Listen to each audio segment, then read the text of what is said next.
Hello and welcome to Level Up in 2025, Career Hacks You Need to Know.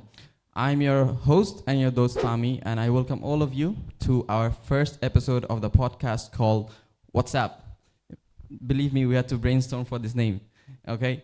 All right, so if you're stuck at your job, if you're looking for that promotion, if you're willing to start a business, if you're in a denial or a delusion that you want to do your postgraduate studies or not, this is the podcast you want to tune into. And to put more insights to these topics, I have two very good guests in our couch today. So I welcome Dr. Afandi Yusuf and I welcome Ms. Zoe Young to the first episode of What's Up. So I'd like to start by them introducing themselves. So Ms. Zoe. Hello, I'm Zoe. I am the director of Antara Educare, one of the pioneer preschools in Malacca. So I'm excited to share and hear from what Fami wants to share with us today. All right. And Zoe is also my ex-boss. Okay. And Dr. Afandi? Hi guys, my name is Afandi Yusuf. I'm currently the Deputy Dean, Student Experience and Alumni from the Faculty of Business, MMU Malacca. Okay, amazing. So this podcast is going on air in 31st of January. So for keeping the time on track, I wish all of you a happy Chinese New Year. My Chinese is not good, so Zoe, how to wish happy Chinese New Year in Chinese?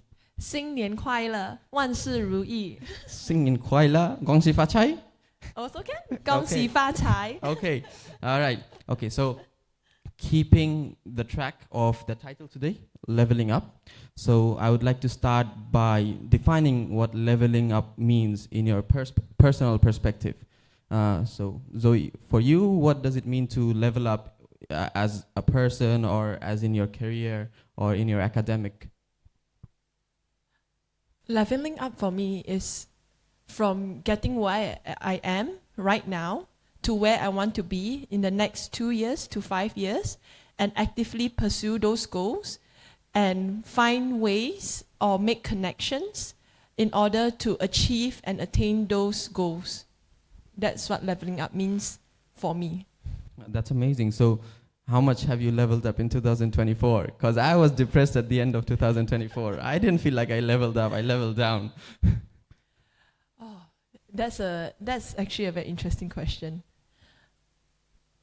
How did I level up in 2024? I felt in many ways, for me personally, I leveled up in terms of my interpersonal skills and being very, very assertive in the ways that I handle people and communicating with business partners as well as some of my staff. And assertiveness is where I chose to level up. Yeah. That's very good. She's being humble, but she leveled up in many dimensions last year. She has released her own business, right? Isn't it? Yes. And they've got a new school now. We are actually one of the only purpose-built schools in Malacca, which is a purpose-built preschool that we are building in Krubong Perdana, Antara Preschool. So it's going to be the first in Malacca, and it's a green concept. That means you have solar panels all up, and the architecture itself is designed in a way that for it to be more energy conserving. Yeah. That's amazing. Yeah. Okay. So Dr. Afendi, so according to you, what is leveling up to you, and what would you suggest young generation as a definition of leveling up? Well, personally for me, leveling up is actually one of the final requests that my late father gave it to us. Meaning that if, let's say, they are better nurse, so each of the child itself have to become better than them. So both of my parents have a bachelor's degree, so they need to ensure that every child that they have must actually have at least a master's degree. So that is what from my family's perspective. But for me in 2023, I somehow level up my position here in this company, in this university, whereby I was promoted as one of the deputy deans under Faculty of Business. So it increased my chances of visibility, and also it increased my skills, especially in terms of managing workers as subordinates or employees. inside the faculty. Yeah, I agree to that part that our parents want us to go whatever they achieve for us to go beyond that. So my father has an MBA, so now I'm doing my PhD because I can't be at the same level. I have to level up. Okay, all right. So for the next part, as I can see, all of you are working individuals. Our workplace is very competitive right now. Yeah, getting a job anywhere in the world is very, very competitive. So in these circumstances, what are the key career hacks that you feel like is a key to a good career or opens more opportunity and window for you? Personally, for me, when I look at an employee, there are some certain attributes that we have to focus. So number one is communication skills itself that they have. And number two, leadership skills that they have. And number three, which is it's quite unorthodox, is actually how much care that they give from one human to another human being. That's the criteria that I always look at. That's amazing. Zoe, since you're an employer, so what is when you hire someone, a new individual to complete the task of your company, what are the key career things you look at? Like what would you call as career hacks in those individuals or yourself? Do you mean attributes or career hacks? What do you mean by career hacks? What attribute, any adjectives that leads to you to have a better career? Oh, this one. For me, one of the key things that I actually look for when in terms of hiring is autonomy. I would like the person that I talk to be autonomous in the things that they do. For example, I don't need to give you step A to step Z. I just give you A, B, and you can do C, D, E, F. So autonomy is actually one of the key points that many employers are looking for now. Yes, we have a guideline for you to follow, but what can you do beyond? What is outside of your comfort zone? And for me, is one of the other attributes I'm looking for is be brave. Be brave to be different and be bold and to speak your truth with love and kindness. So that is something that we are also looking for in a working environment. It's not where to have a very peaceful and nice working environment, we need to actually speak our truth, right? Yeah, I agree. We need to speak our truth, but in a nice way and not going around gossiping. So that is the three things I look for: autonomy, your behavior and attitude, as well as how you present yourself in front of others. Okay, I agree.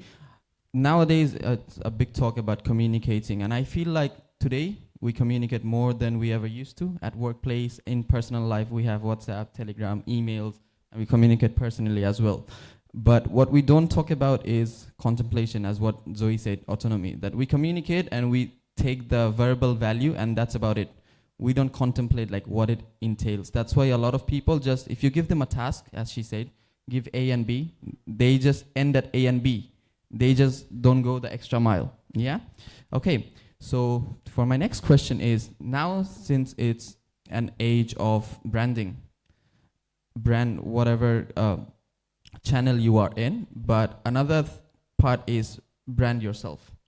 So we are branding ourselves in different platforms, personally and socially, LinkedIn for instance.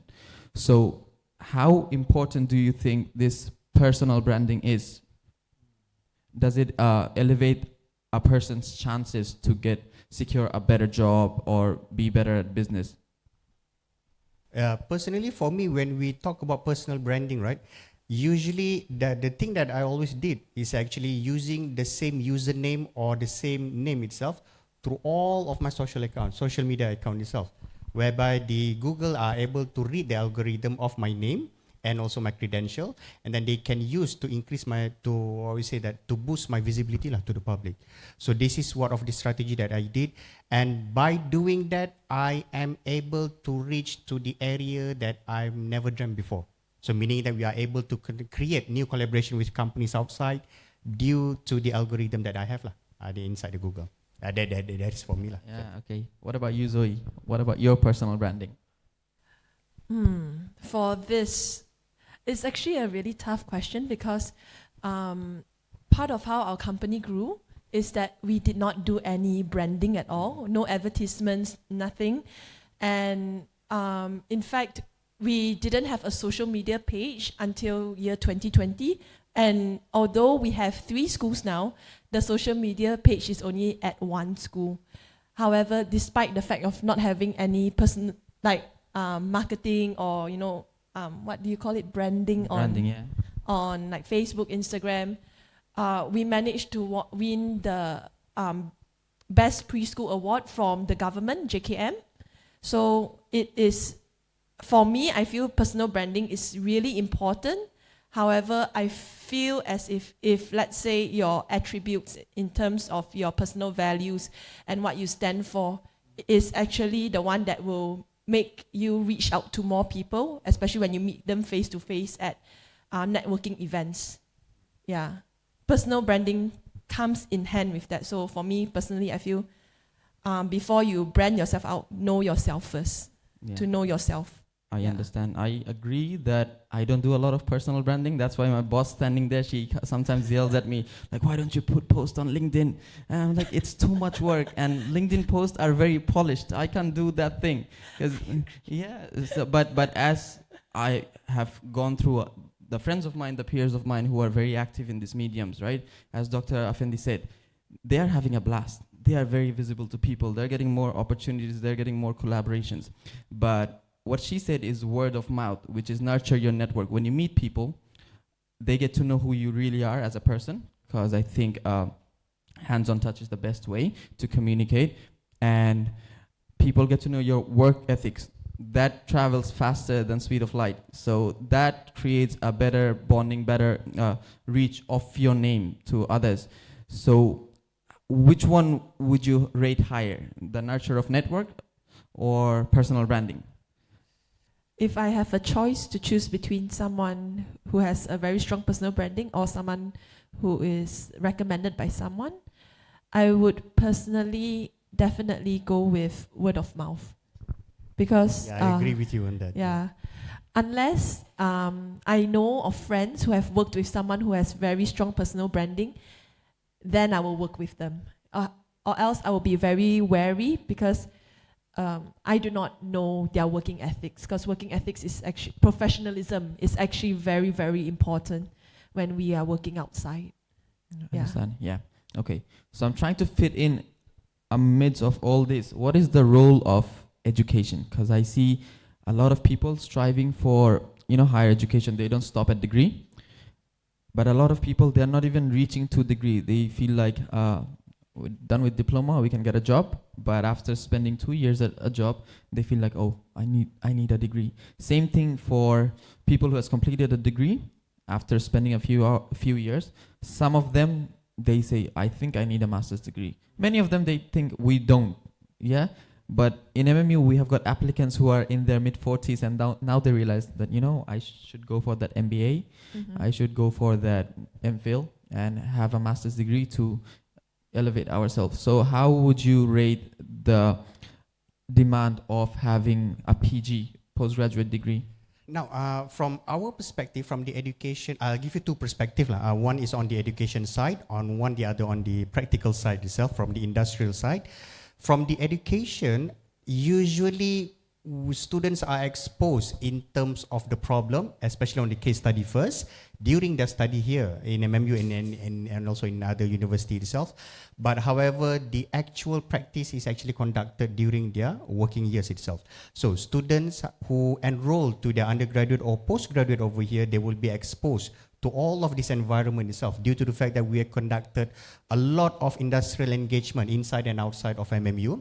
And then at the same time, students technically who already graduated from MMU, they are able to focus down or narrow down, or in other words, prepared on the real world situation itself, due to the fact that we already exposed to the real world situation during their studies years over here. Now, when you talk about why should they continue from their undergraduate to postgraduate itself, most of the assignment that we conducted during the undergraduate are actually what we call as group assignment. So meaning that we expose our students to work within a group to see how well they perform inside the group itself.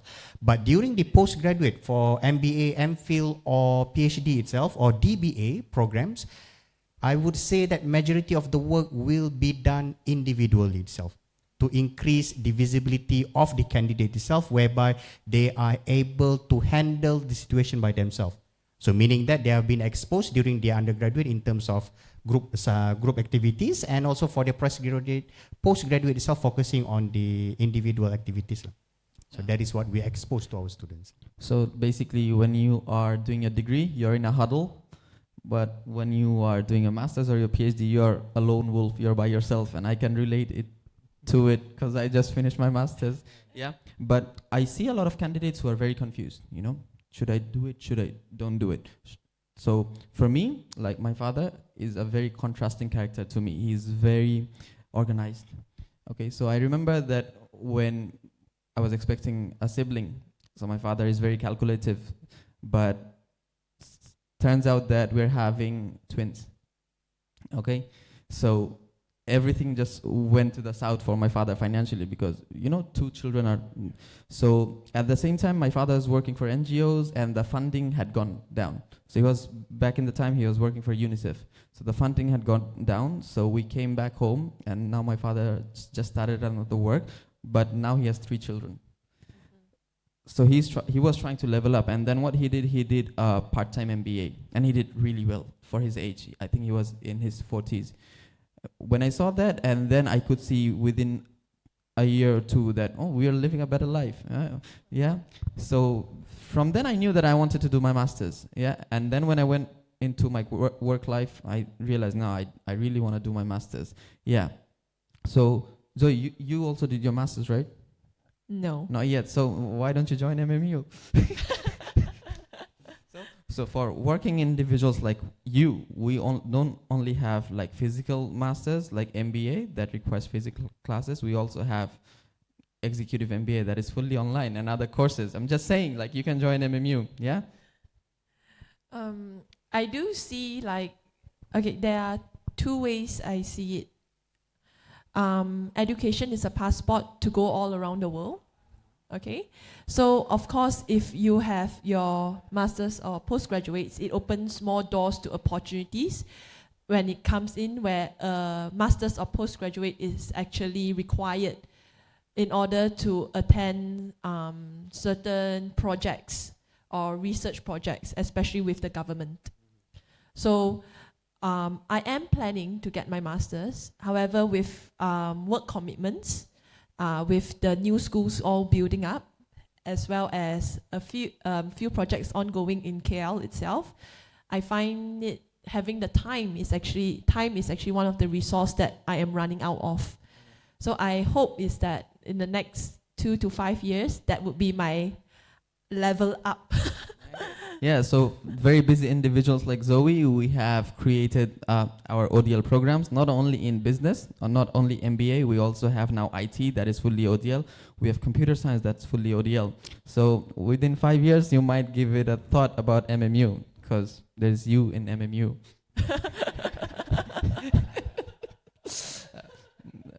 All right, so for my next question is, as Zoe already said, very busy, doesn't have the time, and you also have a family and an active career, and I think other commitments, collaborations, and everything. So how difficult it is. Let's say when Zoe takes on her master's, she has 1 extra commitment. So how does an individual juggle through all this? Yeah, it's actually depend on the individual itself, himself or herself. If, let's say, they are able to segregate or separate the times between their family, work, and also education, they are able to do that. So I always advise my students who are completed their undergraduate, I always told them there will be other obstacles that you're going to face in your life after this, in the next 20 years or 30 years in the future. Plan as early as possible. If, let's say, the plan goes south, you must have another backup plan to go north itself. Yeah. So meaning that if, let's say, something that you planned did not implement or did not work it as you requested, you must have another backup plan to ensure that you are able to proceed. But investing, I would say this to everyone lah. We are recording, right? Investing in your education is never a failed investment. So meaning that whether you continue for full-time or part-time, you are still able to complete to whatever target you're going to achieve. Personally, when I continued for my PhD, I was working at that time. This is just my personal opinion. I was working at that time, holding several very important positions, managing several subordinates in the unit itself. But however, after receiving guidance from my senior staff members, they were saying that segregate the time between your work, your family, and also to your study itself. So what I did, 9 to 5, work as usual. 5 to 8:30, spend time with the family. From 9 until 11, every single day, without fail, focus on my PhD. So meaning that regardless whether I do any improvement on my PhD between 9 to 11, that is number 2. Number 1, meaning that from 9 until 11, I will always sit on the table, do anything that is related to my PhD. For example, create one new paragraph or updating my Mendeley software itself. So meaning that I dedicated my 2 hours of my life, of my time itself, from 9 until 11, just to sit in front of my laptop and do my PhD. Regardless I do any progress or not, that is the time I allocated for my PhD. And luckily, I'm so blessed to have a family whereby they supported me. They knew the time whereby they can come and talk to me, and my wife can start messing with me. So those kind of things. But between 9 until 11, she won't disturb me. That is what we did. Alhamdulillah, after 6 years, I'm able to finish my study. Yeah. So basically create a hierarchy of importance and then work according. So I don't want to be distracted. That's why I'm not getting married, so my mom and dad stop pressuring me. Okay, I'll finish my PhD, then I'll think about marriage. You know that kind of question will come again in the next 2 years, right? So you have to be prepared. Hopefully I get done with my PhD by then. Yeah. Zoe, I was talking to one of my colleagues the other day, and she told me, you know what, I don't find time. Okay, and I buttering up is a forte of my nationality, but I'm not buttering you up. I was just telling I know this girl, her name's Zoe, and she's doing all these things, and at the weekend I see her go deep diving in Perhentian. On another weekend I go and see her in a Coldplay concert, not in Malaysia, in Europe, and yet she's doing so much things. So how do you manage? How do I manage? Essentially, this is a very tough question because it depends on priorities. What are my priorities? So those things happened for last 2 years ago, where my priority would be like building up the company as well as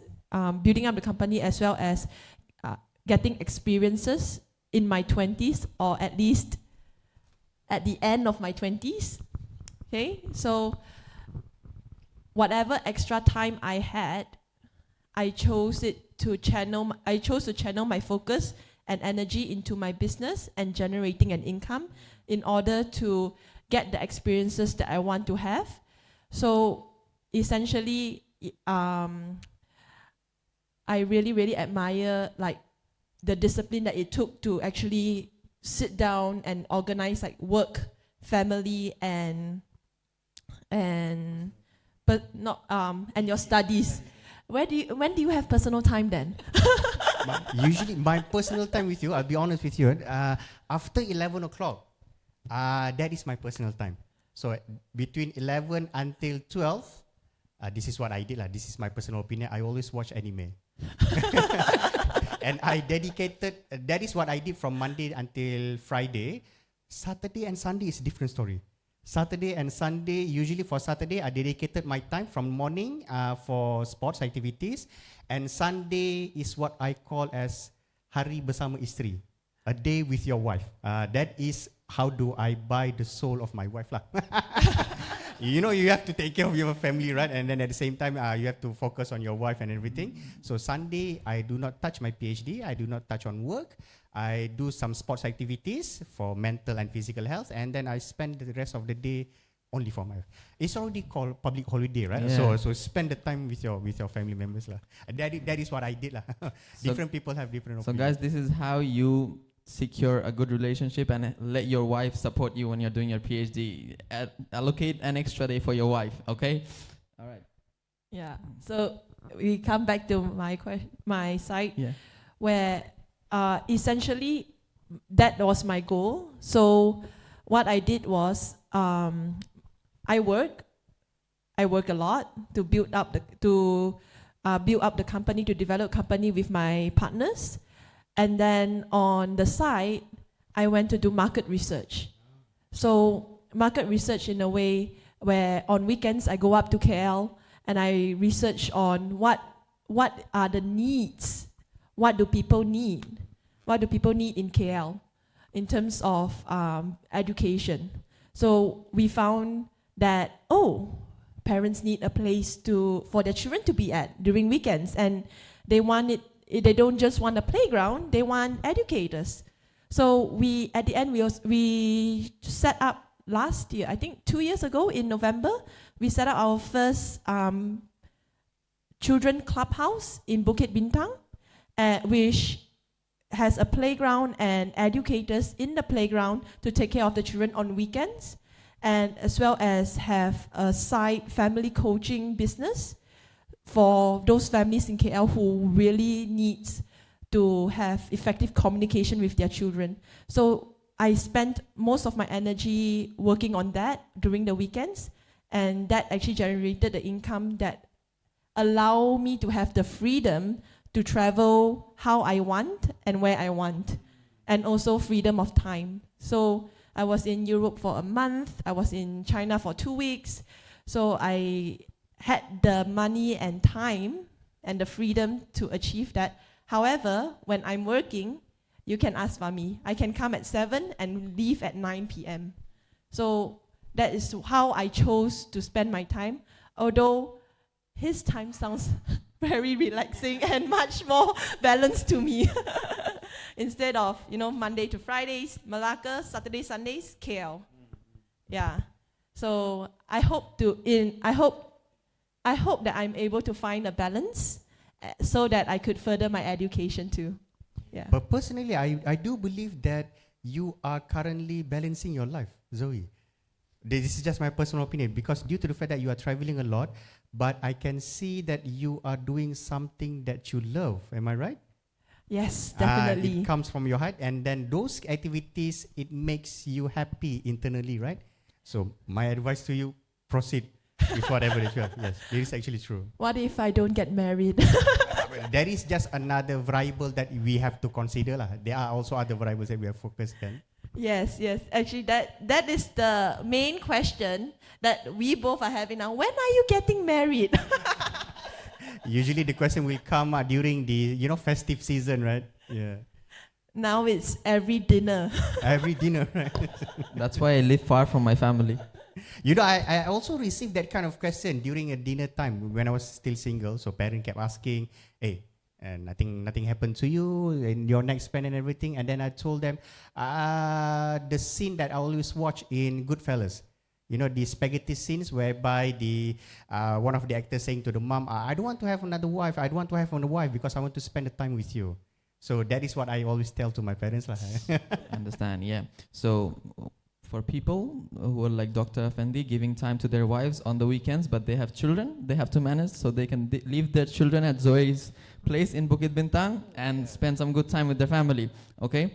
And for people who do not have commitments, MMU has part-time mode, which classes are held only on the weekends, so you can look into that as well. Okay, so my next question is very important to me because I can really relate to this question, is about people who are stuck or unsure where they want to go, especially some of the people who are fresh graduates and some people who has worked a few years, but they feel like their work is very drudgery, very menial, and this is not what they wanted their life to be.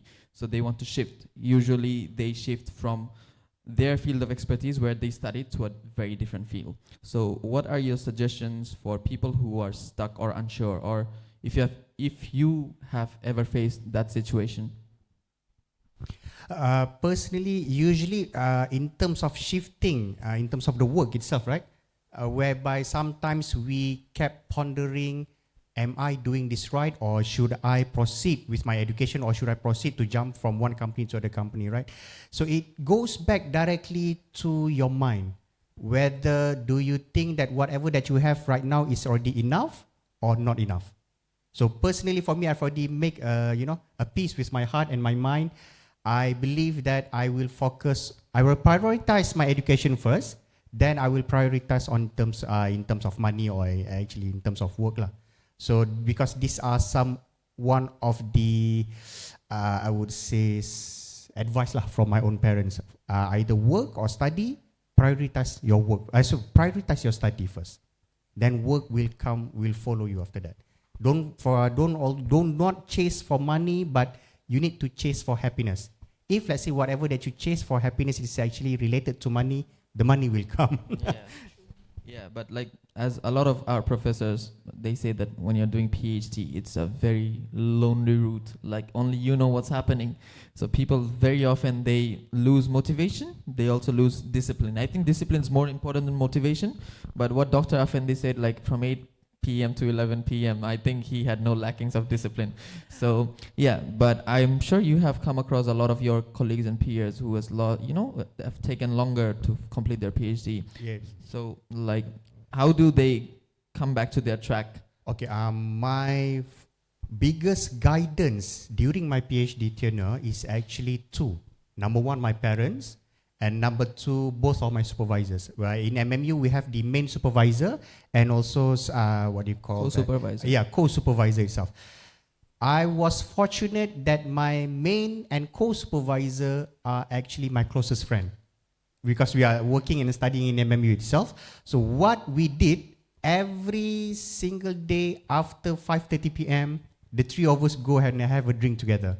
So during that half an hour or 45 minutes, I have to treat my supervisors like they are my friends, just buy them teh tarik, and then everything went well.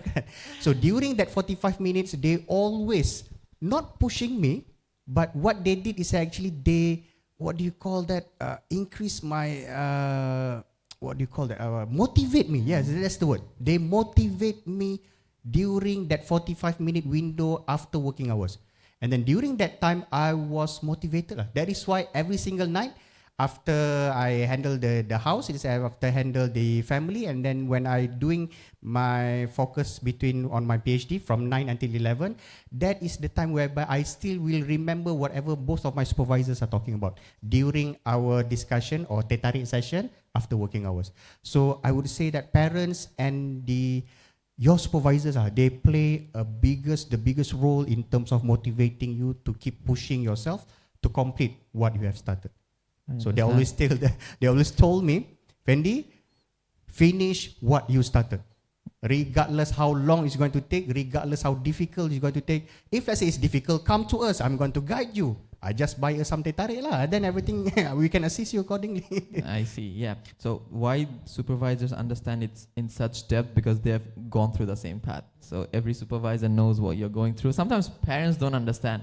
Yeah, like, hey, why is it taking so long? Like for my father was calling me every day. Why are you not done with your masters?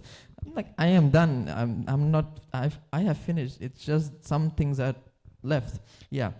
So I have the same question for you. Have you ever felt stuck or unsure? Maybe during pandemic, I was very confused.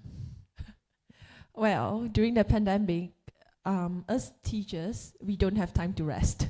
So we are actually on the go. But to answer your question, yes, there was a time where I feel stuck. However, I came across this quote or this saying that a disease in the mind will cause a disease in the body. So I took that as one of the quotes to just get rid of the disease in my mind. So for anyone who feels stuck or doesn't know what to do or where to go, for me personally, what I did was I said yes to everything. Even work that I had to do for free, I said yes, yes, yes, yes. And I did many things. For example, I think when I was around 19 to 22, I said yes to a Korean coach who wants to learn English, and we actually barter traded our skills in a way that I taught him English and he taught me how to play golf. At the end, I got a whole golf set. I also said yes to opportunity to a parent who needed help, so we also traded. In a way, he was the winner for Astro singing competition. He owns a studio. So I said yes to teaching his son, and he gave me singing lessons for free every week. I said yes to many different things. I said yes when I was 21, I guess, before pandemic, 2018, to bring 30 children to Bali without any experience. I just said yes, I'll figure it along the way. Bring 30 children, got stopped at the immigration. They thought I was trafficking children. Because the children didn't know how to speak Malay. Dah pergi mana? Huh? At the immigration. So we got all called to the immigration office that was when I was, I don't know how old I was, but I was in my early 20s, and it was so scary because I was responsible for it. But this helped me level up, and just because I said yes, and it was a free thing. I didn't do it for the money. There wasn't any money involved except for a free holiday. I was taking care of a lot of children, so it wasn't really a free holiday. But it was a different way of gaining experience. So saying yes to different opportunities, I feel that is very important in our early 20s because we don't have any commitment. Yeah. So in our early 20s, we say yes, yes, yes, yes, yes, until you find a way or something that sparks joy in your heart. That's why I said be bold and be brave. Yeah, I understand. Like I said yes to hosting this podcast because, yeah. So basically you open all the doors until you find the right doors, yeah? So I see a lot of people who they have tasks in their hand, but since they feel like I'm stuck, they just give up the task. They don't complete. But what I feel like, the Nike's tagline, just do it. Regardless how you feel, you've taken a task, you finish the task, and then you move on to your new task. If you feel like you have something that you really like, you have task A that you have to do, you have task B that you really, really want to do, finish task A, you can start task B while you're doing task A, but don't leave task A undone and move on to task B. I think that's a problem for a lot of Gen Z working individuals as well. They don't finish. Actually, I mean, there are certain things, because I have experiences where I didn't finish something. So something I did in my 20s was I actually started a company with someone else, an educational institute, and the environment was so toxic that I removed myself from that situation, and I did not finish it. Because a disease in the mind will cause a disease in the body, I actually got really, really sick. So there must be a time where you also listen to yourself and step back, but at the same time be brave enough to say yes to many things. Yeah, I believe whoever that's listening, will need to know yourself very well and make the decision. Like I'm pretty sure both of you had many opportunities to say yes to, but this is not the right time. But for those who just graduated, if you have an opportunity to go to Europe to get or even study in MMU, an opportunity, just say yes because you're in your 20s. There is nothing stopping you. Yeah, that's what I feel. In early 20s, just whatever opportunity you have, just say yes. I understand, yeah. So if you like my monologue backfired on me, but if you are stopping something, you have that communication and tell that person in charge, you know what, I am done here and I'll move to something else. So you have that communication, because as earlier in this podcast you said communication is really important, but it's something that is really lacking at the same time. Yeah. So as Zoe just mentioned, toxic work environment, and it's a disease that creates in your head and then all over your body. So tell me about your experience and how you manage your work environment. I can answer it for you, but I'll answer it later. What do you mean my past experiences or my experiences now? You can share any, both. For me, okay, for my past experiences, it was in a way it was very toxic, whereas values don't align. For me, values of the management, values of the owners, the directors, has to be aligned in a way so that the people who are supporting us and the people we are supporting are able to understand what the vision is. So in my past workplace, where my partner did not align, our visions weren't aligned. Yes, the way when we were talking, it was aligned, but when it comes to doing the work, it wasn't aligned. So that actually caused a lot of unhappiness and discrepancies, that it became very toxic, not only for me, but also for the teachers. There's no trust. Trust is very important. And that's why I went back to the first company I ever worked at, which is Antara Educare. I went back and we decided to work on the working environment itself. And like I said, autonomy is very important. So we focused mainly on that. Yeah. So how we manage it is we try to have meetings and we talk more. I make it more of a linear leadership. So I'm not a leader where I stand on top and you cannot say much. What you say, I will take it. But there is a condition. You have to speak your truth with love and compassion for the other person. And I try to do the same thing when I speak to them if they do anything wrong. So mutual respect. Yeah, I can advocate for that because I've worked with Antara Educare. Kinderwall is 27 years old, I think. Yeah. 29 this 29 year. years old, and recently they have employees who have worked there for 27 years, right? Miss Noor, Miss Tan, Miss Molly. They've worked there for 27 years, so you can imagine how good the work experience is there. Okay, so I would ask the same question for you, Dr. Effendi. For me, in terms of managing the environment of the company, I personally don't call it as a toxic environment, due to the fact that wherever you go, you will see the same set of attitude, but on different shell. So how do we manage this kind of attitude of people itself? Number one, as Zoe says, communication. That is actually very, very true. Be honest to whatever that you're saying and have your empathy in terms of respecting other people's attitude. So at this moment, I'm currently managing up to 120 staff that we have over here in the faculty itself. So what we did is actually we're going to have an open communication. If, let's say, whereby some of the staff members have, I would say, a different opinion, so I would suggest them, if let's say you have different opinion from the majority itself, it would be better for you to come and meet and talk to us directly, so that we do not want this person or that person giving the wrong idea to the majority of the group itself, so that we can clarify between us in terms of communication, and then we are able to maintain the unity that we have inside the office. So that is actually a very sacred thing. So even though Zoe have already experienced this kind of situation before, right? Whereby you have to go back to your previous company and everything. So these are the things that we really, really took care from our employees.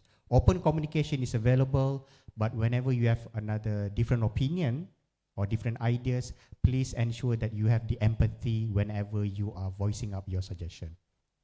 I agree, yeah. And we're talking about, Zoe mentioned that during pandemic, teachers were the most important, most busy people. Like both of you are teachers, and I applaud that during pandemic how many institutions, not only the big institutions, also the small institution, got aligned with technology.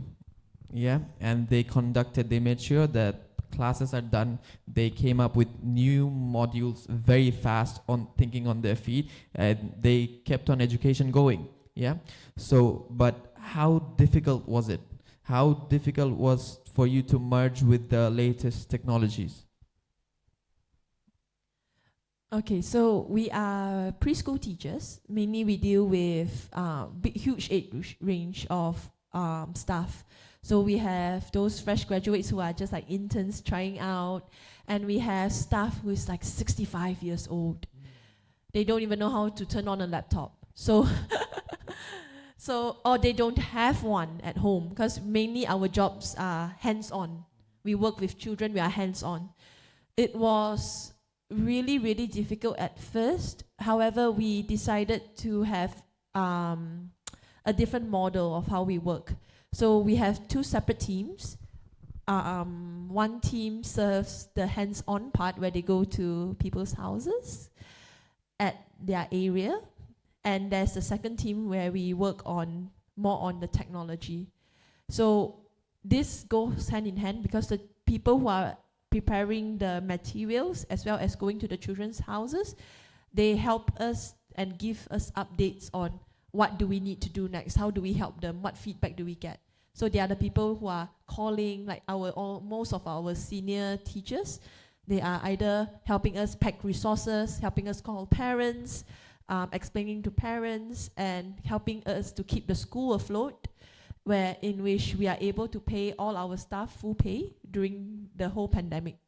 That was around 38 teachers, all full pay.